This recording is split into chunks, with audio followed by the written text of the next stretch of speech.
Bom, começando aqui mais um papo, esse papo é muito especial. Tava esperando há muito tempo aqui comigo hoje. Tá a Sula Miranda, tudo bem? Tudo ótimo, prazer, tô honrada de estar aqui e poder, né, contar um pouco mais da história da música sertaneja para você que hoje já conhece muito, mas sempre tem algo a mais para acrescentar. Tem muita pergunta para fazer hoje. Eita, aqui. Eu quero deixar só um recado aqui para quem acho que todo mundo já sabe. Para ouvir o podcast tem que ter a Deezer. Ou você assiste no YouTube, em vídeo, ou você ouve com exclusividade na Deezer. Se você não tem um aplicativo aí, cuida de ter, vai atrás. Se você não tem, tá no carro, tá correndo, tá na academia, dá para ouvir com exclusividade só na Deezer. Tudo bem, Sula? Tá tudo certo com você? Tudo ótimo, graças a Deus. Feliz de estar aqui, feliz de estar fazendo um monte de coisa. Logo, logo vai ter música nova. Mesmo?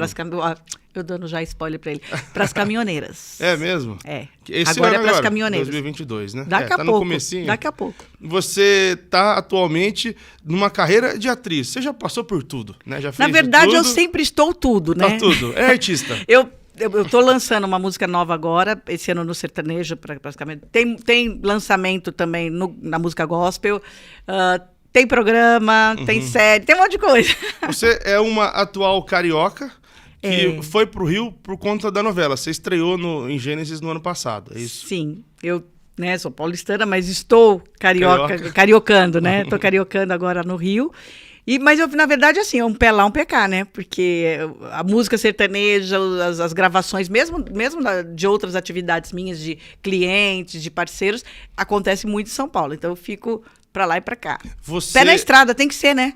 Saiu muita notícia de que você estava estreando como atriz, interpretando alguém, né? Porque você sempre fez como Sula. Não é a sua primeira vez numa novela. Não, né? Eu cheguei a fazer participações, Ana Raiz é Trovão e outra novela, mas eu era convidada para ser a Sula Miranda, né? Porque eram novelas sertanejas, do tema rural, né?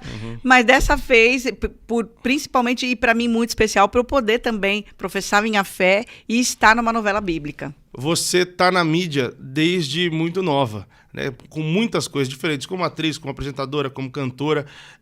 Isso foi sempre uma ideia sua? Assim, você sempre gostou de tudo? Ou primeiro você queria música, depois você foi atrás? Ou você deixou a coisa acontecer? Na verdade, a coisa foi acontecendo. Claro que a música foi a base, porque foi pela música que eu cheguei na mídia, que eu cheguei no mundo artístico, mas eu sempre abracei as oportunidades. Ah, você faz isso? Faço. Nunca fiz, mas posso aprender e quero aceitar o desafio. Então, qual foi a minha educação? Eu aprendi a tocar violão, aprendi a tocar piano, aprendi até a página 2, porque eu falo, hoje eu não toco nada. Aula de balé, ou seja, era tudo voltado mesmo para as artes. Tanto que quando eu estava na idade de fazer o teste vocacional na escola, eu só deu o quê? Educação artística. E aí cursei a faculdade de educação artística, me formei na Faculdade de Belas Artes de São Paulo. Ah, você fez Belas Artes? Sim. Pô, que legal. Sim, me formei, eu sou formada em educação artística, né? E foi muito bom, porque a faculdade me deu uma noção assim de tudo, de cinema, de foto, naquela época, né? Eu tô com 58 anos, entrei na faculdade, eu tinha 17, me formei com 19, então, né? Mas foi muito legal. E aí eu acho que abriu também a minha visão, a minha mente, exatamente para atuar em várias áreas, né? Que eu aprendi muitas coisas, então por que não? Né? Então, veio a oportunidade como locutora, eu abracei, veio a oportunidade para atuar, eu abracei, veio a oportunidade de apresentar, eu abracei, exatamente porque o artista é isso, né? A gente exerce a nossa arte de várias formas. Você, da menina que gostava de música, enfim, que foi criada com um brinquedo musical, para virar uma pessoa que trabalhava com isso, um profissional de música ou do meio, como é que foi esse pulo? O que aconteceu para vocês saírem de casa, do quintal de casa e ir para uma gravadora? Eu acho que aquela coisa realmente da história está escrita, porque nós cantávamos, tocávamos juntas, a Gretchen, né, minha irmã mais velha, sempre foi a líder do grupo, e na época a Gretchen foi fazer o programa do Silvio Santos, foi revelada lá, e contrataram ela para ela gravar. E ela gravou o primeiro disco dela na gravadora Copacabana, com o Mr. Sun e tal. Só que lá, quando ela estava lá, na gravadora, na época, estavam procurando meninas que cantassem e dançassem para lançar um grupo. Aí ela falou, tem minhas irmãs. E aí o pessoal da gravadora foi até em casa, nos conheceu e decidiu lançar o grupo. Que aí, no caso, era eu, a minha outra irmã Yara, e uma amiguinha, que a gente falava que era prima, que ela é muito parecida até fisicamente com a gente. E ela era aluna de violão da Gretchen, na verdade. Ela fazia aula de violão com a Gretchen. Ela tinha, na época, 9 anos, quando ela começou a fazer aula de violão. E quando a gente fez o grupo, ela já estava com 11. Né? Ah, era muito pequena ainda, bem pequena. Éramos. Quando eu comecei o grupo, eu tinha 14, porque eu fiquei dos 14 aos 17 nas Melindrosas. E aí eles foram em casa, conheceram a gente e contrataram para ser as Melindrosas. Ou seja, nós éramos antes as Mirandas e viramos as Melindrosas. E no primeiro momento a gravadora segurou o disco da Gretchen, falou não, porque como ela era irmã mais velha, não, então ela é líder, ela fica no grupo com as meninas. Mas realmente não deu certo, porque ela já tinha uma diferença. Ela já tinha 18 anos, a gente era mais... Eu tinha 14. Ela já era uma moça, uma mulher, praticamente. E tinha o trabalho dela, que ela queria dar continuidade. Aí a gravadora optou pela Gretchen seguir carreira solo e ficar o grupo só nós 3. E aí... foi assim, eles chamavam de Mosca Branca, porque na época, mais de 1 milhão de cópias. Aí vieram, a gente lançava o que acontece hoje na música, de lançar cada 3 meses, isso não acontecia há 40 anos atrás, né? Sim. Era um Se lançava um long play, demorava não sei quanto tempo. E na época, nós lançávamos long play a cada 3 meses. Pô, de tão forte que tava. Era muito, muito sucesso.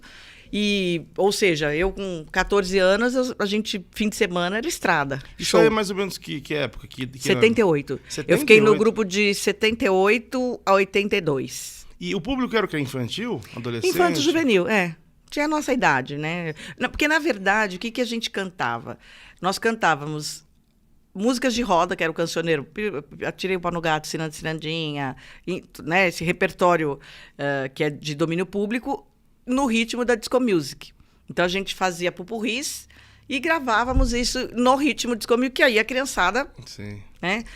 A criançada, tanto criança como da nossa idade e tal. E aí explodiu.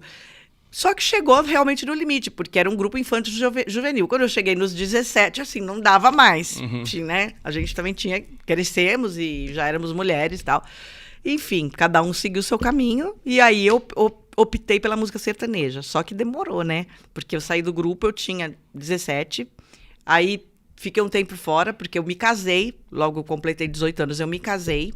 E fiquei até os 23 casada. E, enfim, dona de casa, né? Ah, parou. Tinha feito a faculdade, dona de casa, mais voltada para o lado da decoração mesmo, né? E aí eu me separei com 23. Só que dos 18 aos 23 eu já tentava lançar o meu primeiro trabalho. E aí não tinha muita oportunidade, porque todo mundo falava assim, primeiro que assim, eu nasci e fui criada na capital. Eu não tenho essa origem raiz. Você é de São Paulo, capital. Paulistana. E só pra voltar, antes da gente entrar nessa do sertanejo, quando a sua irmã vai pra gravadora e passa a fazer parte da indústria, vocês vão logo depois, quando ela vai... Você já falava, não, é a hora da gente ir. Você já sentia que ela estava num outro mundo, que era o mundo profissional, ou não passava pela cabeça? Não, total criança? Profissional, não. Desde o primeiro momento, do primeiro contrato, a coisa ficou muito profissional. Porque... Você falou que seu pai era muito duro? Era. Esse momento foi difícil, assim? Não, porque meu pai, apesar dele ter essa rigidez, né, para criar 3 meninas, meu pai, ele era empresário de circo. Ele que fazia as praças. O que é fazer as praças? Não sei se você sabe o que é isso. Fazia as praças, por exemplo, o Tiane, Orlando Orfei, os grandes circos daquela época, né? Que eu não sei se você chegou a conhecer essa história. Não sei. São os grandes circos. São os grandes circos que vinham pro Brasil, porque até eram circos internacionais. E ele que decidia, tipo, vai ficar tantos dias no Rio, tantos dias em São Paulo, tantos dias, enfim. Uma agenda. Ele fazia, exato. Eu chamava fazer as praças. E, ou seja, nessa fase que a gente era menina, a gente vivia nos bastidores dos circos. Né? Meu pai, todo fim de semana, a gente tinha que ir para o circo, porque ele trabalhava nisso e a gente assistia o espetáculo todo fim de semana, né? Então, é o que eu falei, de uma certa forma, ele tinha já essa veia de empresário, aí ele abraçou e ele que cuidava da nossa carreira até o tempo todo que estive como no grupo As Melindrosas, quem gerenciava tudo era meu pai e minha mãe. O que, no fundo, às vezes tem problema, mas quando é criança é melhor, né? Defendia vocês ali dentro. Sim, sim. Tem seus problemas ter família, mas... Mas naquela época não tinha também muita... Porque até hoje, um menor tem que estar acompanhado dos pais, né? E ele tinha, querendo ou não, um pouco de experiência nessa coisa, já de agenciar o circo e tal, e soube tocar a nossa carreira, né? Você chama Sueli. Sim. Sula surgiu quando? O Sula é meu apelido desde menina. Mas é uma forma muito curiosa, porque assim, quando eu saí das Melindrosas, porque eu estava com os 18, casada, eu precisava trabalhar. E aí, essa história é bem curiosa, porque tem um nome que eu acredito que todo mundo conhece no Brasil, de um radialista muito famoso, que é o Eli Correia. Né? Não sei se você conhece. Claro. E aí, o que aconteceu? O Eli era amigo próximo da nossa família, e ele tinha um lugar aqui em São Paulo que era a Relojaria Suíça, que era uma joalheria famosa, popular, no Brás, e que aí o Eli ajudava muito o dono dessa relojaria a fazer campanhas publicitárias. E aí eles começaram a contratar. Toda semana contratavam um artista para ir lá, que hoje seria uma presença VIP, vamos dizer assim. E aí era o Grupo Los Angeles, os grandes nomes. Só que o grupo, as Melindrosas, já tinha acabado. E eu estava nessa fase, tentando virar a cantora sertaneja e não mais no grupo. E ele recomendou para o dono dessa joalheria, ele falou, olha, faz o seguinte, porque estava ficando muito caro levar os famosos toda semana. Ele falou, em vez de você contratar toda semana um famoso, contrata um artista para ficar o mês inteiro. Ou seja, artista de plantão. Sim. Porque ele falou, a pessoa que vai na joalheria, ela não vai todo dia. Então, todo dia, quem chega lá... Vai ser artista novo, né? É uma novidade. Ficava mais barato. E aí ele me indicou para ser essa artista de plantão, para ficar lá. E aí eu estava lá, fui lá para ficar um mês. E aí precisava, porque ter um folhetinho para dar autógrafo. Aí eles fizeram um folhetinho, iam fazer um folhetinho com a minha foto. Só que eu nem era melindrosa e nem era cantora ainda, né? Eu estava batalhando, tentando conseguir uma oportunidade. A sua imagem era conhecida, é isso? É. E aí o dono da joalheria chegou para mim e falou assim, e aí? Eu falei, não, vou gravar um disco sertanejo. Só que eu ainda estava batalhando, entendeu? E como é que é seu nome? Eu falei, e agora? Mas, na hora veio o Sula, que era o meu apelido, e o Miranda, Sula Miranda. Nasceu a Sula Miranda. Pô, foi no susto. Não teve... Na necessidade. Não foi aquela... Pra não perder o emprego. Foi uma reunião de ideias, nada. Foi pra... Eu não precisava do emprego. Na porrada. Queria me manter lá. E aí ele fez eu não sei como a gente já chamava, santinho, né? Para eu ficar autografando com a minha foto, um quadradinho com as Melindrosas para o pessoal saber que eu era... E nisso eu acabei ficando lá 3 anos, Pionti. Indo lá fazer uma presença contratada. VIP? Nossa. Porque aí, é aquilo que eu te falei, eu trabalho com as oportunidades. Eu não fiquei só ali dando autógrafo, eu me envolvi. Eu sempre fui meio marqueteira. E aí eu comecei a dar ideia, olha, faz campanha. Aí faz a campanha que se eu der um papelzinho para a pessoa e ele trouxer um cliente, aí... Enfim, eu tinha comissão nas vendas. Entendi. Virou vendedora, vendedora não, virou... Marqueteira. Tudo. E eu fazia fazia campanha assim, quem tinha o nome no SPC, falou, se você vai lá, limpa seu nome, se você voltar aqui com o nome limpo, você vai... Enfim, eu criava um monte e fiquei 3 anos nessa. Lá dentro, muito que bom. Que foi o período que eu estava ainda lutando para conseguir oportunidade numa gravadora e, paralelamente a isso, eu trabalhava também no SBT. Eu fui contratada no SBT como os 3 cantores que cantavam as musiquinhas lá para os artistas completos, no qual é a música. Era eu, o Djalma Lúcio e o Ronei. Né? Então, eu fui cantora do... Então, de dia eu trabalhava na joalheria, o patrão deixava eu sair uma vez por semana para gravar o Silvio Santos. Era onde o SBT? O SBT ainda era na Vila Guilherme. Ah, tá. Mas tava meio ali, né? Eu tinha que me virar. E à noite, eu fui ser backing vocal no Palladium, que era uma casa de show famosa também. E eu, para dizer a verdade, 0 de experiência como backing vocal. E a primeira noite que eu cantei, a cantora cantava muito, a minha parceira. Fiquei tão rouca, perdi a voz. Eu falei, misericórdia, eu preciso do emprego também, porque eu tinha 3 empregos. Eu precisava trabalhar. E aí eu peguei e falei, e agora? Eu dublava ela a noite inteira. Porque eu perdi a voz, eu queria me garantir no emprego. Eu falei, vou ter que me virar. E aí comecei a fazer aulas de canto com ela, porque ela viu a minha necessidade, viu a minha força de vontade. E ela falou, então, olha, é porque colocava minha voz de forma errada. Então, Você estava cantando... primeira noite embora. eu fiquei muda. Falei, misericórdia. Aí lá comecei a fazer aulas de canto. Foi bom porque eu também me conscientizei de como cuidar da voz, que você tem que estar também sempre se dedicando, estudando, se aperfeiçoando, procurando melhorar. E aí mantive meu emprego lá por um período, continuei na joalheria, até que eu consegui a oportunidade de gravar o meu primeiro disco. Lembra que ano? Exatamente? 86. 86. Você saiu das Melindrosas em 82? Você falou? Sim, eu fiquei 4 anos no limbo. Pô, tentando, correndo de um lado pro outro. Difícil, né? O povo acha que é... E assim, com uma fitinha debaixo do braço, porque eu também não conhecia ninguém do sertanejo. Eu tinha um cunhado que ele era compositor, que ele tinha feito muito sucesso, ele tinha feito aquela música da Lady Zu, A Noite Vai Chegar e o Pensamento Está Tão Longe, que foi de novela, fez o Mama Maria, ele era parceiro do Peninha, ele era muito bem relacionado, só que ele não nada a ver com sertanejo. Eu não, cunhado, pelo amor de Deus, faz uma música pra mim, porque faz uma música pra mim. Enfim, eu enchi tanta paciência dele, ele fez uma música chamada Esperando o Boiadeiro, porque era pra sertanejo, tinha que ser Esperando o Boiadeiro. E eu fiquei 3 anos com essa fitinha de porta em porta, tentando gravar. E, enfim, aí apareceu a gravadora 3M, que tinha uma nova proposta no mercado.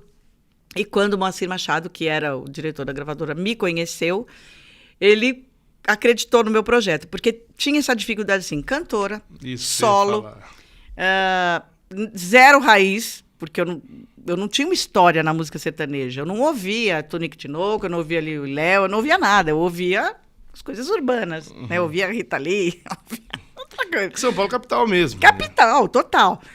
Mas eu te confesso, eu não curti o outro som. Aí foi quando, lá na gravadora Copacabana, quando era Melindrosas, estava Chitãozinho e Chororó. Só que também ainda não era o boom do Chitão. E quando o Chitão gravou o Fio de Cabelo e colocou uma guitarra e explodiu, que eu falei, nossa, eu quero esse som, é isso que eu quero fazer. E na sequência veio o Christian Ralph também, e o Christian tinha também já uma história de música internacional, mas ele tinha a origem sertaneja, ele, né, de Goiás, nascido em Goiás. E o Christian foi meu cunhado, ele foi casado com a Gretchen. Então, eu tinha toda essa influência. Os cunhados, meus cunhados. Teia isso de contatos, né, que vão surgindo. Os meus cunhados acabavam me levando, né? E aí, quando eu falei, eu quero isso. E aí eu comecei a pesquisar música sertaneja. E ouvi muito Nalva Guiar, que foi a minha grande inspiração, porque era uma cantora solo, que já fazia sucesso, mas a Nalva, ela fazia sucesso também não com tanta visibilidade no sentido, porque ela sempre teve uma pegada mais country americana. E o brasileiro ainda tinha uma resistência com isso. Vestia de americana quase, né? Mas a Nalva se tornou a rainha do rodeio. Ela era a rainha dos peões de boiadeiro. Ou seja, a minha música do boiadeiro não ia colar. Eu falei, entrar no lugar dela ia dar, né? Cada um no seu quadrado. Ela é a rainha, é maravilhosa, lindíssima, cantando muito. Eu falei, ela é a praia dela, não adianta eu querer fazer... E nisso me veio um insight, porque eu comecei a ouvir os trabalhos e eu percebia o quê? Que a maioria dos cantores gravavam uma música que falava do boiadeiro e gravavam uma música que falava do caminhoneiro. E por que eles faziam isso? Né? E foi uma pesquisa que eu fiz realmente. Porque o que era o caminhoneiro? O caminhoneiro é a evolução do carro de boi. Então, a geração lá de trás cantava o boiadeiro. E aí a coisa foi crescendo, virou caminhão, virou caminhoneiro. Então, aí a outra geração já cantava boiadeiro e caminhoneiro. Só que não tinha a tal da namoradinha, a musa, como a Nalva era dos boiadeiros, não tinha para o caminhoneiro. E aí, aquela coisa de Deus mesmo, eu falei, eu vou ser a rainha dos caminhoneiros. Ah, foi a ideia que veio de você? Foi. Achei que fosse algum tipo de... algum festival, alguma premiação. Não. Mas eu falei isso... Foi o marketing de novo. Não, mas eu posso te falar, talvez a minha essência do marketing... Mas não, eu falei isso, acho que hoje eu entendo, eu profetizei na minha vida, porque eu falei naquela assim, por uma conclusão, na verdade, tá? Não por uma estratégia de marketing. Entendi, você falou. Eu cheguei à conclusão, bom, esse público que gosta de música sertaneja, canta música para caminhoneiro, ou seja, se eu cantar a vida do caminhoneiro, eu vou ser bem recebida na música sertaneja. Ponto. Né? Foi uma via inteligente de acesso ali. eu cheguei a uma conclusão lógica, né? E não tinha nenhuma mulher que teve esse olhar, que tinha esse cuidado. Aí eu entrei em outro impasse. Eu falei, então tá, porque eu quero música de caminhoneiro. Começou todo mundo me mandar música eu fiz... A Lilian Gonçalves me ajudou muito, porque tinha o Birosca, Sim, né? Bastante gente cita ela aqui. O Birosca também. Ela o point dos compositores que ficavam ali e tal. E eu falei, preciso de uma música de caminhoneiro. Aí ela me apresentou o Joel Marques. E até então eu recebi muitas músicas, só que todas eram o caminhoneiro cantando. E eu sempre tive problema com isso. Eu falei, eu não dou conta de cantar no masculino. Ah, tá. E eu falei, mas como é que eu vou cantar? Porque naquela época não tinha muita caminhoneira, né? Como é que eu vou cantar que eu tô na estrada dirigindo? Eu falei, não vai dar certo. Então eu vou me inverter. Eu vou cantar que eu vou cantar a vida dela. E que da mulher do foi caminhoneiro. outra estratégia, não pensar, entendeu? Foi uma coisa natural, porque eu falei assim, quem vai me comprar? Ela. Mas ela sabe que na hora que ele está me ouvindo, ele vai lembrar dela, da esposa, da família, da casa, dos filhos, que eu canto a vida dela. Ou seja, acabou dando muito certo. Muito pegou na emoção, tudo também, né? É o que eu falei, não foi aquela coisa pensada, mas eu tive esse cuidado, vamos dizer assim. Eu tenho muito mais como cuidado do que uma estratégia de marketing, que depois acabou até virando, sendo um marketing, né?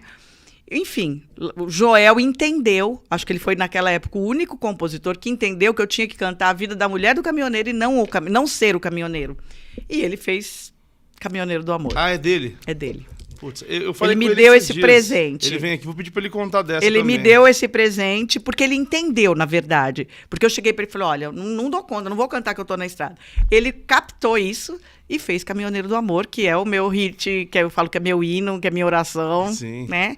E que trouxe toda a minha história tá nessa música. Foi logo que você gravou? Foi no comecinho? Estourei já? logo de cara. Ah, ela foi no comecinho. Lancei, sucesso. Isso aí é final 3 meses de lançamento, eu já estava sucesso no país inteiro. Nossa, claro, que coisa, não? devo isso a 2 pessoas importantíssimas, que são Silvio Santos, que eu era a cantora dos bastidores e consegui gravar meu disco. Que também com o Silvio, quando eu estava lá nos bastidores, ele falou, o que você quer ser? Eu falei, eu quero ser cantora sertaneja. E ninguém acreditava. E quando eu lancei, aí ele me apoiou, eu fui pro Qual é a Música, só que aí ninguém me vencia, porque eu já tinha o ouvido total educado nas músicas, uma nota eu sabia. Tá. Então, isso me ajudou, porque naquela época, ficar mais que uma semana no Qual é a Música era sucesso garantido. E você foi ficando? Fiquei 7 semanas. Nossa. E o legal, porque nessas 7 semanas que eu estava no Qual é a Música, eu também já tinha conhecido o Bolinha, porque eu fui lançada simultânea assim. Eu gravei o Silvio e gravei o Bolinha. E o Bolinha também me abraçou. Ele comprou a minha briga, né? Porque ele sabia também que a música sertaneja não tinha essa representação. Eu lancei, e aí o Bolinha me levava toda semana. Mas o Bolinha me levou toda semana, assim, por mais de 2, 3 anos. Poxa, que legal, porque falo que ele ajudou muita gente. Eu virei jurada, ele me pôs como jurada, então não tinha como, eu tinha que cantar, toda semana eu cantava no mínimo 2 músicas. E isso, ou seja, as 7 semanas do Silvio, que me alavancaram para o país inteiro e que fizeram o meu sucesso. E no paralelo, eu já estava na caravana do Bolinha, porque tinha a famosa caravana do Bolinha, não sei se alguém já contou para você sobre a caravana do Bolinha. Eu fiz parte, Marquinhos Moura, as Marcianas, Zezé, que era só Zezé na época, porque a 3M, quando a 3M, o Moacir Machado, lançou, era eu, Zezé... Ah, aquele disco Zezé solo é Zezé 3M, né? E Leandro e Leonardo. Só que aí, a história, eu estourei, e eles não. No primeiro trabalho. E aí a gente ia para as rádios, tinha o BQQ, não sei se você conheceu o BQQ, que era o pai do... BQQ era o nosso divulgador, e ele que levava a gente para a rádio. Só que era assim, cara, era a época da vaca bem magrinha mesmo, né? Era bezerro, né? Então, a gente ia para a rádio num chevette do BQQ, que ia eu, Leandro e Leonardo e Zezé. Então, vínhamos aqui para Campinas fazer todos as rádios aqui da região, né? E vinham os 3. E aí, como que era? Agendava, olha, vou levar a Sula, porque eu tinha estourado. E aí, já colocava o Zezé. Já no vácuo, vinha Zezé e vinha Leandro e Leonardo. E era de boa aguentar os 3? Cara, Era difícil. posso falar? Acho que foi, eu morro de saudade disso, porque era muito engraçado. Primeiro que no começo eu virei assim, literalmente a irmãzinha deles, porque cantada não ia colar comigo, porque eles sabiam, porque eu sempre fui muito serinha, tal, não tinha acordo. Então, viramos irmãos mesmo. Eu fiquei muito amiga do Leandro.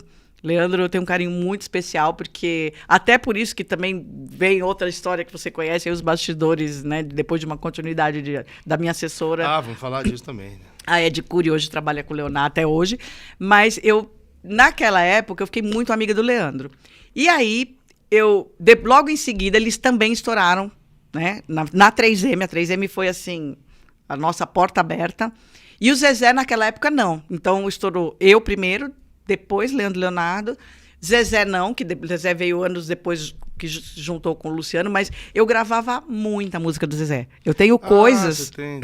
Porque ele gravava muito, né, naquela época. Se você pegar os meus primeiros discos, todos, Fátima Leão e Zezé de Camargo. E por quê? Eu fiquei muito amiga da Fátima e acabei namorando Falcão.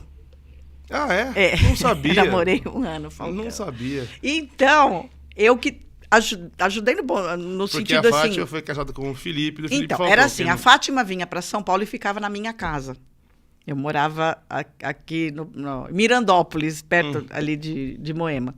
E a Fátima se hospedava na minha casa. E quando eu ia para Goiânia, eu ficava na casa da Fátima. Acabou que eu acabei namorando Falcão.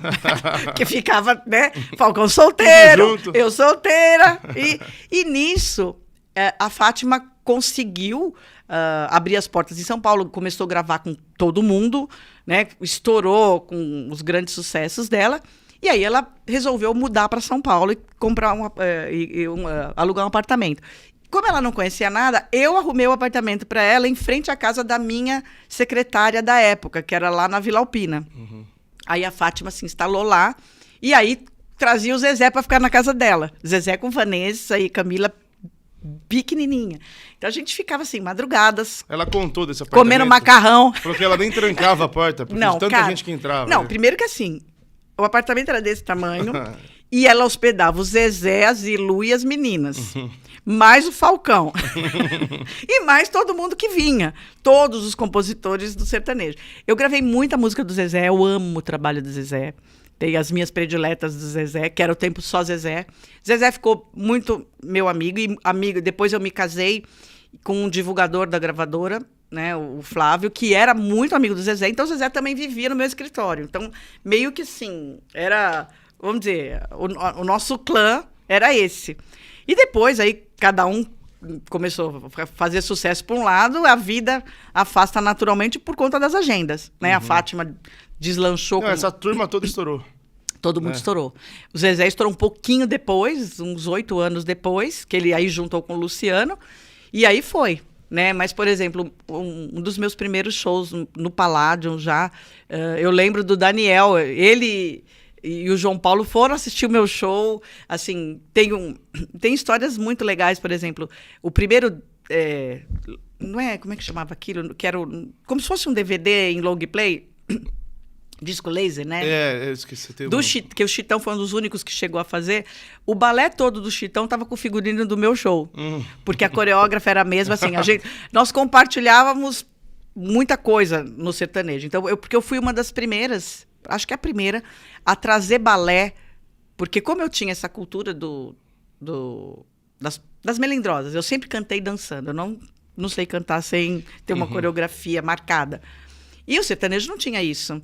E eu meio que trouxe isso. E eu contratei uma amiga, a Lígia, que era coreógrafa do Sabadão Sertanejo, do Gugu, e eu vestia o Gugu no Sabadão. Eu tinha uma grife country, fui uma das... As franjas todas ali que ele usava, né? Eu tinha uma grife, eu tive 180 produtos licenciados, até shampoo para cavalo tinha. E eu tinha as camisas country super bacanas, e quando lançou o Sabadão, as camisas, aquelas camisas chiquetosas do Gugu, eram todas eu que vestia o Gugu na época. E aí, depois disso... Agora, peraí, deixa eu me achar aqui que eu me perdi. Vesti o Gugu. Então, assim, o balé, a Lígia era coreógrafa das bailarinas do Sabadão. Só que era minha coreógrafa. Aí passou a ser, foi coreógrafa do Chitão, depois foram coreógrafa do Daniel, depois... Ela passou por todo mundo também. Então, meio que era sempre a mesma... Tá, todo mundo tava junto ali. Porque, por exemplo, ninguém colocava coreografia. Aí um colocou, faz com fulano. Depois, cada um foi encontrando seus caminhos e mudando algumas coisas, né? Você tá ali numa virada muito forte do sertanejo para algo mega popular, Sim. né? Você fala dessa mudança do Chitão e Chororó com as guitarras e tal, que você fala, é isso que eu quero, e isso realmente mudou a história mais uma vez. Sim. Você se lembra como é que estava a situação naquela época do sertanejo? Mulheres tinha alguma fazendo sucesso naquela época? Então, o sucesso não é o que a gente vê hoje, tá? Por exemplo, para mim, quem era referência de sucesso? A Nalva. Só que o que acontece? A mídia aberta, por exemplo, os programas todos de TV que eu fazia como Melindrosa, nenhum sertanejo fazia. Nem Chitão. Uhum. Na época que eu era Melindrosa, imagina, o Chitão naquela época nunca tinha feito um Chacrinha, nunca tinha feito... Não tinha essa abertura. Não, os programas não levavam artistas sertanejos. E aí, quando o Chitão virou essa chave e que estourou o fio de cabelo, foi que os programas tiveram que começar a se render e abrir a porta. Então, aí começaram a vir os programas sertanejos. Eu tive um dos primeiros, antes do Sabadão, eu tive o meu sertanejo no SBT, né? E aí começou, enfim, aí o Marcelo Costa começou a ter mais visibilidade, o público começou a querer ouvir o sertanejo. Mas por quê? Porque o sertanejo virou a chave. Modernizou, colocou guitarra, vocal, criou uma nova roupa. Sim. Eu, na época, apelidei o meu New Sertanejo. Porque não é o meu, né, não zero era raiz. Nada a ver. Que hoje é um pop sertanejo, vamos chamar assim, e na época eu botei New Sertanejo, porque realmente teve essa modernização, a gente começou a colocar elementos de fora da música total raiz, e aí que foi o grande movimento que fez o boom do sertanejo acontecer. É impressionante, né? Depois de tudo que aconteceu. O seu Miranda, tem você e a Roberta Miranda, que usa o sobrenome. Houve algum problema em algum momento disso? Porque muita gente dá risada. Será que elas eram parentes? Até hoje. Acho que a Roberta não aguenta mais responder isso, e nem eu, no bom sentido, porque todo mundo, até hoje, ontem eu estava numa festa e todo mundo, tem a Roberta e tá aí. Mas meu primo falou assim, mas a Roberta não é da família. Não é da família. Mas olha, virou assim de coração, né? Porque é sobrenome dela e é meu sobrenome. Então, não tinha como mudar. Só que nós fomos lançadas no mesmo ano, no mesmo mês, né? E as duas estouraram. No primeiro disco, né? No primeiro disco. Então, foi muito curioso, porque isso caminhou a vida inteira. Então, já teve coisa da Roberta ter ido num programa de TV e o apresentador, e aquele seu ônibus rosa? E ela, então, não é meu. Muito bom. Eu fiz até uma pergunta no Instagram, ano passado, que é a galera mais nova que segue, e falei, de quem a Sula Miranda é irmã? Eu coloquei Gretchen e Roberta Miranda. A maioria votou na Roberta Miranda. Aí, pô, é curioso, porque eu amo a Roberta, tenho um carinho especial pelo trabalho dela, por ela. E quando a gente se encontra pessoalmente, minha irmãzinha, aí deixa o povo mais doido. Entendi. Já por aproveitar de sacanagem. Não, mas não, é porque a gente, sabe aquela coisa tipo irmãzinha de coração? A gente, claro, a vida não nos dá a oportunidade, às vezes, de estar tão próximas por conta, né, da vida do artista, a gente quase não se vê, a gente se vê nos bastidores dos programas, né? Mas a gente sempre teve esse respeito, esse carinho, bom, né? E aí, pronto, aí o povo fica mais confundido ainda. Aí você estoura pela segunda vez, né? Já estava com as Melindrosas, já tinha sucesso. Sim. Tem aquela pausa de batalha e volta a estourar. Você vai parar na televisão com um programa de TV quando? Você se lembra de alguém falar para você, estamos negociando, ou partiu de você? Não, na verdade, o culpado, né, não vão ser o responsável por isso, é o saudoso Goulart de Andrade, que na época ele tinha um programa chamado Vem Comigo, que era um programa jornalístico, que ele fazia nas madrugadas. Jornalista histórico, maravilhoso. Importante. E o Goulart me olhou e viu em mim uma apresentadora. E aí ele falou, menina, seguinte, você vai fazer o Vem Comigo na Estrada. Eu olhei pra cara dele, como assim? Eu nunca pensei em fazer nada jornalístico, né? E eu, não. Ele falou, não, vamos fazer. Você topa? Topo. Bom, lá fui eu pra estrada. Foi ali que eu aprendi a dirigir caminhão no susto, né? Naquela época. Você aprendeu. Mas no susto, porque a gente estava na gravação e ele falou, bom, você dirige? Dirijo. Já dirigiu o caminhão? Eu falei, não. Mas é fácil, vai lá. Tem que gravar uma cena na estrada. Fui dirigir. Claro que depois eu me capacitei, né? Mas ele me tornou uma apresentadora. né? E aí o bichinho mordeu, o mosquito mordeu, já era, Não, né? aí ferrou. Quando acabou esse programa, o meu primeiro programa de TV, na verdade, foi chamado Roda Brasil e foi na Record, que foi esse programa voltado para o segmento dos caminhoneiros. Aí, acabou o programa, e aí eu falei, eu gostei, eu quero ser apresentadora, e eu banquei um piloto para fazer um musical. Esse piloto foi parar no SBT, foi para a gaveta do SBT, e ficou 1 ano lá, engavetado, sem resposta. E assim, é porque as pessoas pensam assim, ela conseguiu um programa. Não, eu investi na época mais de $30 mil, banquei, fiz e ficou engavetado. Enfim, e eu tentando, daqui, dali. Aí fui para a Record negociar. Quando o SBT soube que eu estava negociando com a Record, me chamou e aí eu fechei com o SBT e estreei. No SBT primeiro. Engraçado, tem várias histórias assim, que tava parado, a outra emissora interessou, falei, então vem aqui. Aí eu estreiei no SBT, fiquei 6 meses no SBT, porque depois, em seguida, aconteceu o fato do boato, que é aquela coisa, o povo acha que você conseguiu o programa por outros motivos, e saiu um boato que eu era pivô da separação do Silvio Santos, e não sei das quantas, enfim, óbvio, acabei saindo do SBT, mas graças a Deus, né, ele e a família sabem que não foi esse o motivo. Pô, pra você deve ter sido terrível, assim. Muito difícil. Na hora que você soube. Muito difícil. Até porque você é julgada, você é apontada e tal. E eu sabia do meu esforço, do meu investimento e do meu trabalho, né? Tudo que eu consegui foi por mérito do meu esforço e do meu trabalho. Claro, primeiro Deus, que abria as portas para mim, mas eu tinha que trabalhar, né? Eu tive que investir tempo, investir estudo, investir tudo, dinheiro, inclusive. Principalmente. Dinheiro também, né? Porque né, não é assim que você consegue... Hoje está barato fazer as coisas, né? Tá acessível, não, né? Mas aí é que tá. Um piloto... Para estar aqui hoje, você precisou investir, montar tudo isso aqui. Então, aí o povo olha, pô, o cara... Não, tem sacrifício, tem sacrifício. Até dar certo, né? E, enfim, aí fui e dali se abriu...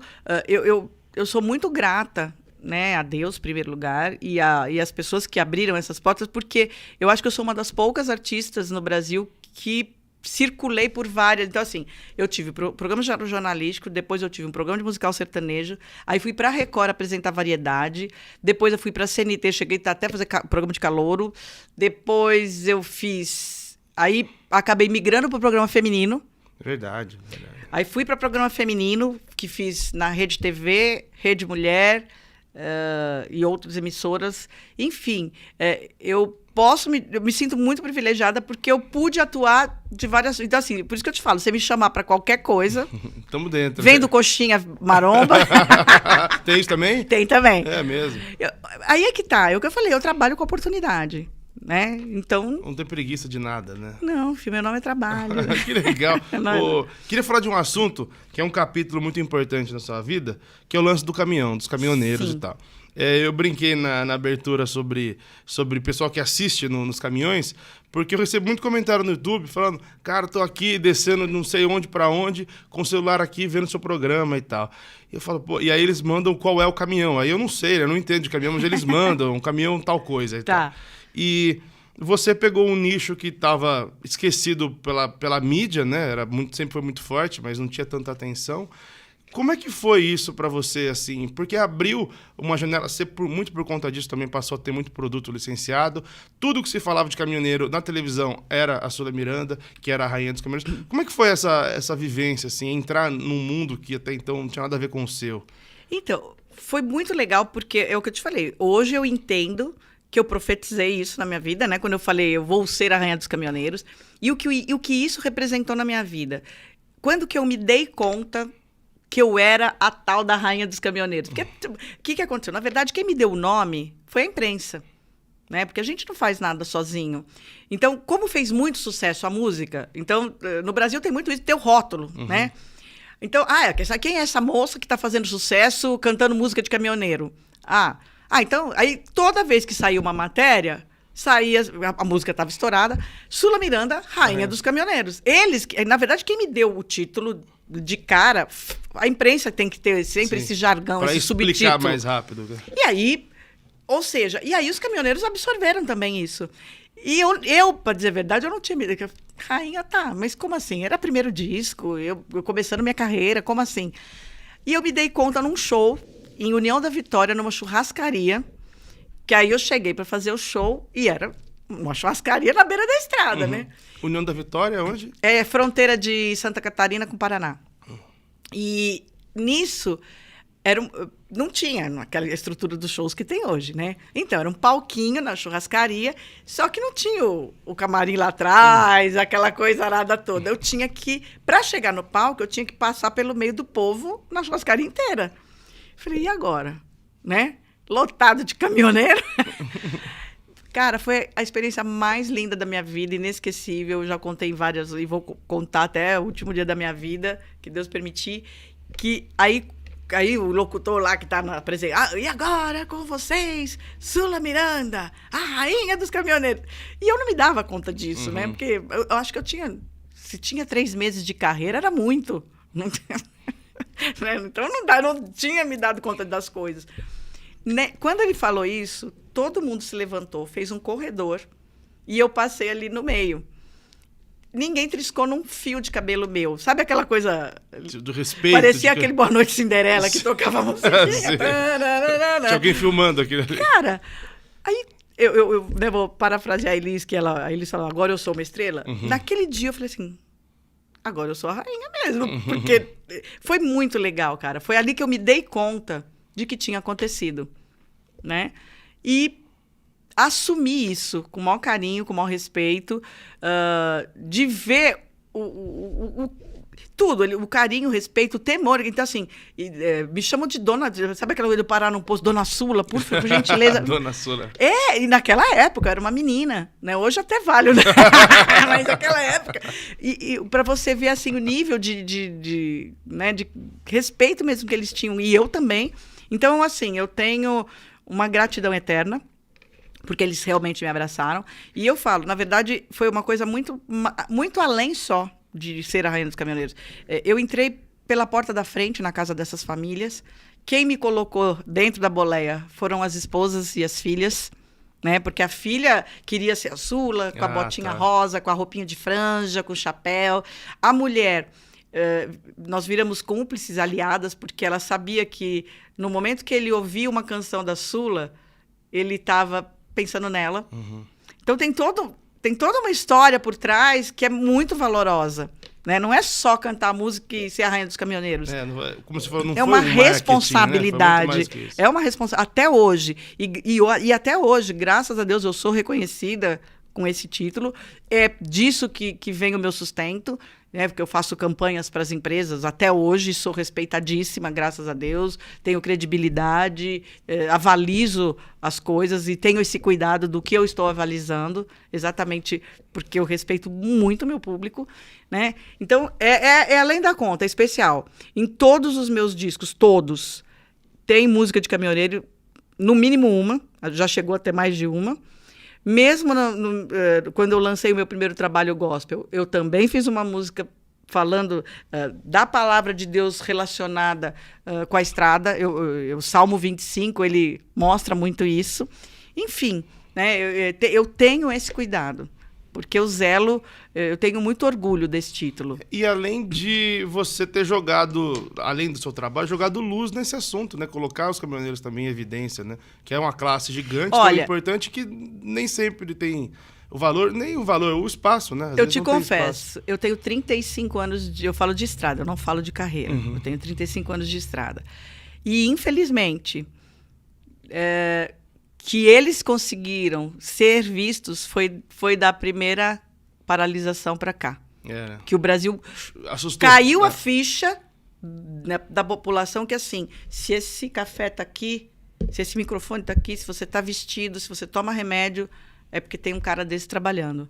E aí, principalmente na pandemia, todo mundo viu que se esse cara não trabalhar... O desespero dos postos. Não tem nada. Não tem nada. A gente não bebe água. Você não se veste, você não se alimenta, você não toma remédio, né, no meio de uma pandemia. Então, assim, aí começou... Mas, ou seja, eu tenho 35 anos de carreira, eu precisei esperar esses Tudo 30 isso, e poucos anos Você, na época para ver eles começarem a ser um pouco valorizados. aquelas Falta paralisações ali que foram em maio, né? As de maio e tal. Você estava onde? Você estava em casa acompanhando? Você lembra bem Antes Não, da pandemia. Antes. Teve a paralisação antes da pandemia. Que chocou muita gente. Sim, eu fui até eles, enfim, participei de várias ações. Você... Sempre, legal. sempre. Depois, na pandemia, também fui, né? Eu sempre me envolvo em causas sociais, em campanhas que vão, independente até tem coisas que eu realmente faço porque eu quero. Tem empresas que me contratam e eu ganho cachê por um objetivo, mas quando é um projeto, às vezes, de conscientização social, enfim, eu faço porque eu quero e porque eu me envolvo mesmo, né? É a minha vida, é a minha história, então não tem como. É muito legal porque, como eu te disse, eu recebo muita mensagem, eu tô a bordo de um caminhão tal. Aí eu vou lá, ter que dar no Google, deixa eu ver que caminhão que é esse aqui. Aí eu vou conhecendo, assim, mas é muito legal, acho que é uma classe muito bacana. O que é mais bacana na minha história de vida com essa classe é que, graças a Deus, é muito lindo, porque por isso que eu estou aqui hoje, porque eu fui passando de geração em geração. Então, assim, o avô, que tem a minha idade, né? Tem até o bisavô já, que era mais velho e curtiu a Sula Miranda com 23. Aí o outro que tem a minha idade, que curtiu toda essa fase. O filho. Então, já aconteceu num show, tem uma menininha de 11 anos cantando todo o meu repertório. E eu fiquei muito... Aí a menininha, levaram ela no camarim depois, tremia toda, me abraçou, chorou. E eu falei, mas também tem que curtir, a Marília Mendonça tem que curtir esse som de hoje. Como que ela canta minhas músicas todas? Porque tem uma história. Então, o que eu acho mais bacana é de ver que eu falo assim, eu sou uma herança. Eu tenho histórias de fãs que não gostavam de mim e o pai era caminhoneiro, morreu e ele herdou o acervo todo. E hoje é um dos meus maiores... Já é meu amigo, né? Eu falo que ele ultrapassou a fase fã, mas ele não gosta, ele quer que fale que ele é fã. E... ele passou a me amar porque o pai era caminhoneiro. E ele não gostava do meu trabalho, não me acompanhava. Teve uma história difícil com o pai, nem tinha tanta afinidade com o pai. E herdou o que ficou. Meu... Que legal, não? Na verdade, eu acho legal, assim, eu sei que tem muita criança hoje que foi gerada na boleia ao som de Sula Miranda, de Caminhoneiro do Amor. Eu conheço histórias assim, e é o máximo quando eu vejo uma caminhoneira. Eu tenho uma caminhoneira, até citar ela aqui, que ela é uma querida, a Suelen Santos. No dia que ela me conheceu, porque o pai é caminhoneiro, nossa, foi assim. Então, assim, eu faço parte da trilha sonora dessas famílias, né? Todos eles têm uma história com a Sula. Né, que marcou cada música minha, independente só de ser as músicas de caminhoneiro, né, ou seja, meu trabalho todo tem história, apesar do que eu acabei fazendo, os meus maiores sucessos falam de estrada, acabou virando, né, eu falo, você só canta música de caminhoneiro? Não, eu gravava um LP com 12 músicas, né? Mas aqui destacava, fazer o quê? E cantei muita música romântica, é o que eu falei, gravei muita coisa do Zezé, da Fátima Leão, que eu amo, que são músicas românticas e que estão lá. Quer dizer, quem é fã que ouvia tudo, usufruía também desse... Não, e tem uma coisa que vale comentar, que logo depois do seu sucesso, todo mundo gravou coisa de caminhoneiro, né? Já era comum, mas depois... mas engraçado, né? Hoje, por exemplo, eu sim, já tentei até fazer parceria com várias pessoas dessa nova geração, porque eu acho que tinha que ter alguém que eu não sou eterna, por mais que, né? Levantar sua bandeira. Não é questão de levantar a bandeira, mas tipo assim, olha, eu quero abraçar também isso, porque tudo bem, mas o título, o título de Rainha da Sula, ok, mas por que não gravar uma música, de repente, com a minha participação, para esse público ver que você se importa, né? Isso eu sinto falta nessa geração, porque eu vejo assim que ou eu gravo, ou fica esquecida ali, ou não, enfim, não foca para ter uma coisa. Né, eu estou preocupada com o dia de amanhã. Né, quando eu não estiver mais aqui, quem vai cantar para mim? Defender? Não, e posso falar, isso é muito importante, porque é o que eu te falei, faz parte da história das famílias, dessas pessoas, entendeu? A gente falou tanto desse assunto. Você podia fazer o refrãozinho só dela? Caminhoneiro do Amor? E vai e vem, não tem parada, traz uma carga de saudades na chegada. E vem e vai, mais uma jornada, e a minha vida vai com ele nessa estrada. Muito bom, muito bom. Esse assunto é muito bacana. Eu vou mudar de assunto, porque tem muita coisa para falar, eu já tô te enrolando aqui bastante. Você só falou que conheceu o Christian novo por conta da sua irmã. Ele já era daquele jeito engraçado? Sempre foi aquele ali? Porque ele veio aqui tem uns meses. Olha, eu vou contar uma história aqui que ele não vai ficar bravo, não, mas... Gente, eles eram muito engraçados, porque era de família, né? A mãe do Christian... você conheceu. Putz, é verdade. Não, você não está entendendo. E aí, tem uma história deles, né?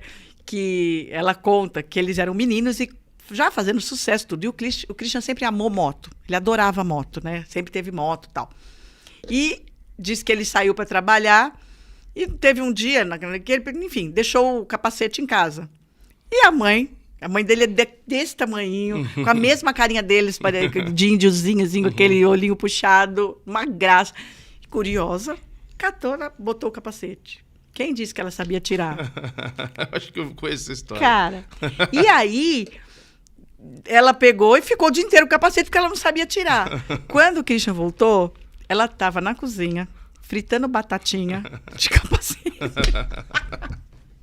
Devia ter perguntado isso pra ele. Cara, muito fofo, muito fofo. E ela tinha uma musiquinha que ela cantava pra gente, que a musiquinha eu não vou cantar, que a musiquinha era... Era piada nível deles, é isso? O tempo todo, o tempo todo. Então, assim, estar com o Christian sempre foi muito agradável, sempre. Eu tenho um carinho enorme por ele, pela família dele, na verdade, o Ralph, as esposas, enfim. A gente viu, né, essa família crescer. Teve uma influência, o que eu falei, para mim teve uma influência grande, porque eu tive amizade com o Christian de família, né? Quando ele foi família, quando ele era cunhado, já era sucesso? Ele era solo, né? Ele era solo. Fazia sucesso sozinho, não tinha explodido o Christian Ralph, nem tinha ainda, né? Não. Pouquinha história, na fase cunhado, não. Porque ele veio aqui, vieram os dois separados aqui. O Christian é muito engraçado mesmo. O Ralph também, os dois. Os dois, eles são muito... É uma família muito divertida, muito animada. Você teve todo esse sucesso, fez tanta coisa. Sua história é engraçada porque tem muita passagem diferente, né? E eu tenho um assunto que apareceu aqui até antes. A Ed Cury veio aqui. A Ed Cury é assessora do Leandro Leonardo, assessora do Leonardo desde o início. Desde 92, 93. Sim. E a entrevista dela rendeu muito, porque ela tem muita história.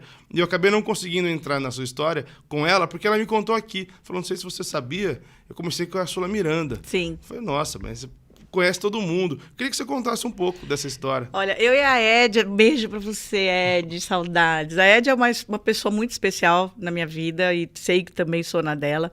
Porque a Ed vem da história da gravadora Copacabana. A Ed era filha do seu Rosvaldo, que era o dono da gravadora Copacabana, que contratou as Melindrosas, onde a gente fez sucesso. E aí a amizade vinha daquela época. E vida segue, a Ed seguiu a vida dela e eu a minha. E um período, a Ed, ela morou fora do país, ela voltou para o Brasil. E estava um período meio, o que eu vou fazer da vida, né? E aí a gente tinha amizade, falei, amiga, vem trabalhar comigo, eu tô precisando de uma pessoa para me ajudar. Não existia essa coisa de assessor de imprensa, né? Eu tô precisando de uma pessoa que me ajude, né? Numa assessoria de imprensa, tal. Mas eu não sou assessor. Eu falei, mas você conhece todo mundo, você tem relacionamento e não tem o que fazer. É falar com o povo e fazer essa ponte. Aí ela aceitou o desafio, né? Nós éramos... Eu tinha meu quarto cor-de-rosa na casa da Ed, que a gente era amiga pessoal, né? E ela ficou comigo 4 anos. E aí foi quando começaram, literalmente, reconhecer o trabalho dela e verem que ela começou a fazer dominar esse trabalho. E aí, depois, na sequência, eu acabei indo para a Sunshine, que era a empresa que trabalhava com o Leandro Leonardo. E o Walter, que era o meu empresário, que depois também veio ser o empresário o sócio do Leonardo, que era o meu empresário, foi para a Sunshine e acabou que ele e a Ed ficaram lá. E eu segui meu caminho fora. A sua turma acabou cuidando do Leandro Leonardo, A né? minha turma ficou de brinde. Que eram seus amigos sim. sem sucesso ainda, viajando de Não, carro nessa, aqui. nessa Antes, eu época, digo. Aí na já época tinha estourado. já tinha estourado. E tem história linda com o Leandro, até não contei. Quando eu estourei, e eu comprei um apartamento bacanão num prédio top aqui de São Paulo, né?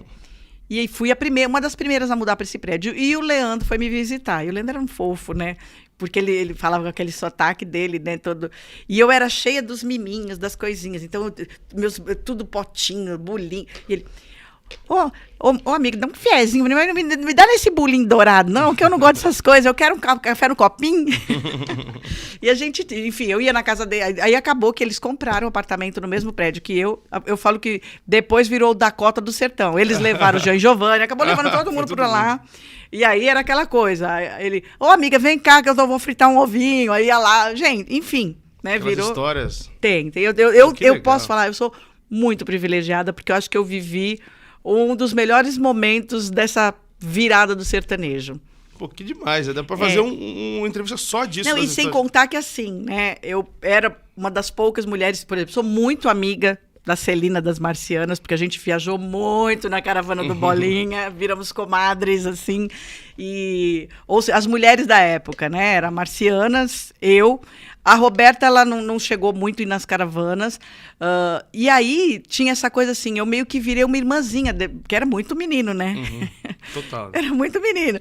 E eles meio que passavam, meio que cuidavam de, tipo assim, com a Sula ninguém mexe. A Sula, né? E foi muito lindo isso, né? Porque todos eles sempre tiveram carinho, têm um carinho especial por mim, pela minha história, pela minha carreira. Cuidaram de mim nos bastidores muito, né? E é o que eu falei, eu acho que eu vivi um momento único da música sertaneja, né? Viveu demais. E a gente fala de toda essa questão de sucesso, você voltou a ser muito assunto alguns anos atrás, bons anos atrás, com a sua conversão. Tá certo falar conversão? Sim. Virou evangélica, entrou nesse meio e também conseguiu destaque nesse meio, porque você está sempre ali, independentemente de onde você esteja. E antes disso, do sucesso ali dos anos 90 para a virada para 2000, você teve, no começo de 90, você teve um assunto que ficou muito conhecido, se você não quiser falar, não tem nenhum problema, que você perdeu de forma trágica o seu marido, meu marido, casado. Sim. Esse foi o início de um problema, lógico, o pessoal era muito triste, atrapalhou profissionalmente também? Foi um período complexo ou não atrapalhou uma coisa a outra? Olha, eu posso te dizer que Deus cuida muito de mim, independente de eu estar ou não convertida, Ele sempre esteve ali, né, me sustentando, porque quando aconteceram esses episódios eu não professava essa fé. Mas o que aconteceu? Eu com 26 anos fiquei viúva, né, ele se matou de forma trágica. E, claro, no momento que aconteceu, não tem como não reverberar, porque eu estava no auge da minha carreira, fazendo 25 shows por mês, e isso, de uma certa forma, causa algum impacto. Mas como eu também sempre fui uma pessoa muito centrada, muito correta, eu falei, quem não deve não teme, né? E eu estava tranquila porque, enfim, foi uma tragédia, né?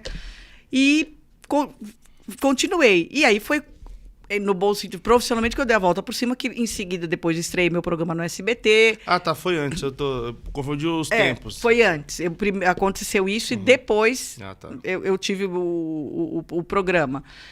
Ou seja, eu acabei tendo oportunidades e passando por cima. Depois veio o problema do boato do SBT, depois... Enfim, isso acontece... Isso foi antes ainda. Foi bem no comecinho. Eu me lancei com 23 e isso aconteceu, eu tinha 25, eu tinha 2 anos de carreira. Você falou que esse era... Na verdade, eu estava no quarto LP, quando eu lancei o quarto LP. Esse marido que você fala, foi o que era divulgador, que sim, falou que era amigo do Zezé? Sim, o Flávio. A maioria dos artistas conheciam ele e tal, ele trabalhou muito, porque quando a 3M deslanchou, ele era um dos divulgadores, muito amigo do BQQ. Aliás, quem fez o culpado. O cupido. O cupido culpado foi o BQQ que não é que não nos apresentou, porque a gente trabalhava junto, mas fez essa aproximação de um olhar para o outro de forma diferente, talvez, né? Porque a gente era amigo e trabalhava junto e cada um na sua. E o BQQ que começou a... Esse lance, você não tem assunto do qual você não fala, né? Até desse que eu achei que talvez pudesse não... sempre foi assim? Você sempre teve esse tipo de postura? Porque é muito comum, até aqui acontece, às vezes de artista falar, pô, disso aqui eu não queria falar. Ou nem fala, já me corta, assim. Não, sempre foi de olha, boa pra você falar de tudo? Sim e não. Com relação a essa tragédia que aconteceu na minha vida, sim. Com relação ao voto do Silvio Santos, sim. O que eu não gosto, e que não é que eu acho que a palavra não é nem gostar. Eu quero, quando eu sou entrevistada, ser respeitada pela minha história, pelo meu trabalho. Uhum. Então, eu tenho parentes da mídia? Sim. São famosos? Sim. Mas o foco tem que ser o meu trabalho. Então, entendi. o que às vezes me causa algum desconforto é como você aborda, por exemplo, é história. Eu falei da Gretchen aqui porque faz parte da minha história, mas não você querer saber da vida da minha família. Entrevista ela, então. Convida ela. Convido o Tami, convido a Gretchen, convido a minha família inteira. Mas se você quer saber... Então, assim, eu gosto de ser respeitada pela minha história. Sim. Porque tem muita história para contar, você tá vendo? Sim, o que mais tem é a história, sim. né? Então, às vezes, as pessoas querem tirar proveito de assuntos polêmicos, e se a gente se dá bem, se não dá, se brigou. A gente não briga. Nós somos uma família normal e que temos escolhas diferentes em tudo. No jeito de comer, jeito de vestir, a música que canta. E as pessoas nem sempre entendem e respeitam isso. Né? Então, eu falo de tudo, inclusive da família, desde que, como eu falei aqui, de uma forma natural, sem ser aquilo que a pessoa quer porque quer conduzir para aquele lado. Tá, não. É porque eu achei interessante essa coisa do seu marido. Eu já tinha lido que você já falou disso, já saiu matéria extensa sobre isso, explicando. Às vezes a pessoa não gosta. Você vai de boa, muito legal. Não, e posso falar, hoje, mais do que nunca, você falou da minha conversão. Hoje, mais do que nunca... Então, aproveitando de querer entrar nesse assunto. Eu conto, porque histórias de vida são testemunhos. Quantas pessoas que podem agora estar passando por um momento como eu passei lá atrás e achar que a vida acabou, que o mundo acabou, que, enfim, acabou, eu morri junto. Não, né? Vida continua.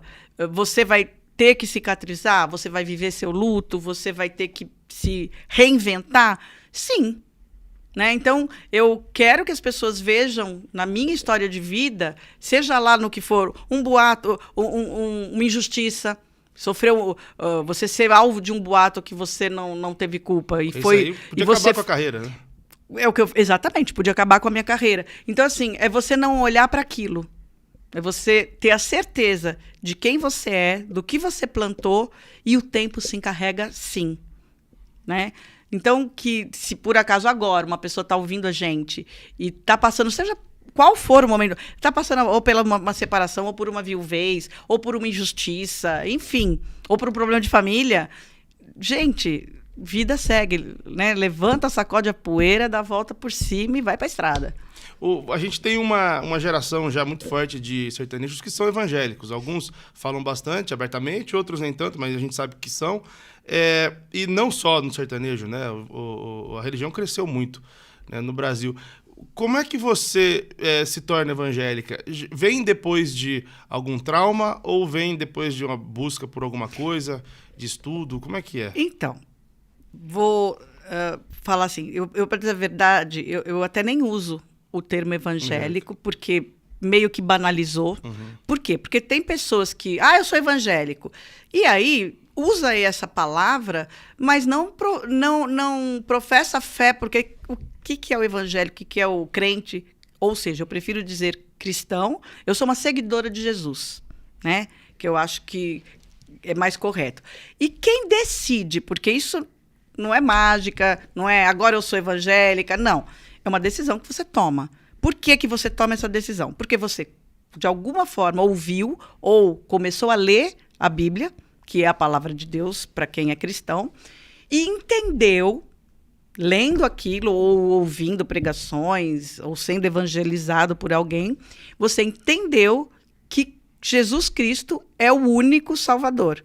E que tem o Deus Pai, o Deus Filho e o Espírito Santo, que é uma coisa só. Né? São 3. Então, assim, e que ele ensina, através da Bíblia, eu falo que, para mim, é o meu manual de instrução. Ali tem tudo. Porque com histórias de vida, como eu estou contando a minha, tem a história de Davi, que adulterou, mandou matar, né? Só que se tornou um homem segundo o coração de Deus. Por quê? Porque ele se arrependeu, de fato. Então, às vezes, a pessoa, eu sou evangélico. Só que é uma pessoa que ouviu falar, até leu, mas não quer obedecer. Né? Entendi. Então, e não quer obedecer. Então, eu prefiro dizer assim, que sou pecadora? Sou. Vamos todos ser. Não sou perfeita.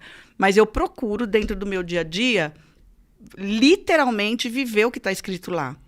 Né? Então, mas porque todo mundo fala, não roubar, não matar, quer dizer, mas aí você pode mentir. Uhum. Não, mas é uma mentirinha. Não tem mentirinha light ou não. Né? É verdade e mentira. É sim e não. Então, hoje, eu tenho esse cuidado, porque eu penso assim, a maioria, eu sou evangélico. E aí, você não quer obedecer, você quer fazer o evangelho segundo a sua vontade. Uhum. Né? E o que eu aprendi, e o que está escrito, na verdade, não sou eu que estou dizendo, está escrito lá. Seja feita a tua vontade, não a minha. Né? Então, se as pessoas tiverem esse cuidado, né? Eu acredito nisso e eu vou viver isso como está escrito aqui. É isso. Né? Então, eu decidi isso. Né? Não foi pela dor, porque já acabei de te contar aqui momentos duros, com muito mais dores, e que não foi nesse momento que eu ouvi a palavra, que entrasse em mim dessa forma. Na verdade, eu acho que eu falo que eu fui por amor, que é o mais talvez raro, não sei. Mas por quê? Exatamente de ouvir. Pelo entendimento, eu acabei entendendo que tinha coisas que eu fazia que desagradavam a Deus, que tinham coisas que eu fazia que eu posso agir diferente. Então, por exemplo, eu estou vindo para cá e estou atrasada. Olha, sabe o que aconteceu? Aí conta uma história. Não, olha, eu atrasei por causa disso, ponto. Né? Eu não tenho a necessidade de mentir, eu não tenho a necessidade de trair, eu não tenho... Ou seja, é você realmente cumprir o que está lá. Né? E depois disso, você vai falar assim, claro, causa uma divisão, você perde amigos, você muda, né? Porque você mudou também, interiormente, né? E você passa a pensar diferente, e tem pessoas que não compartilham, e enfim, você também se afasta, a pessoa se afasta, e a gente segue a vida. E aí, você fazer Gênesis ajudou também, a pessoa já é entendida ali, você já não caiu desavisada. Não, né? mas ali foi um presente que, na verdade, eu pedi para Deus e ele me concedeu esse desejo do coração. Porque eu tô na fé há 18 anos, né? Que eu tomei a decisão de seguir a palavra. 18 já? Me lembro até da notícia. Faz 18 anos já. Por incrível que pareça, né? Eu tenho 18 anos que eu decidi. E hoje, por exemplo, a novela veio, né? Faz um ano. E que foi, assim, o maior presente da minha vida. Porque eu estava assistindo a novela Jesus, e eu estava tão, assim, encantada de ver tudo aquilo, porque para quem professa essa fé e assiste, você está, assim, vivendo aquilo de verdade, né? Vendo a coisa acontecer. Né? Tá se materializando o que está na palavra.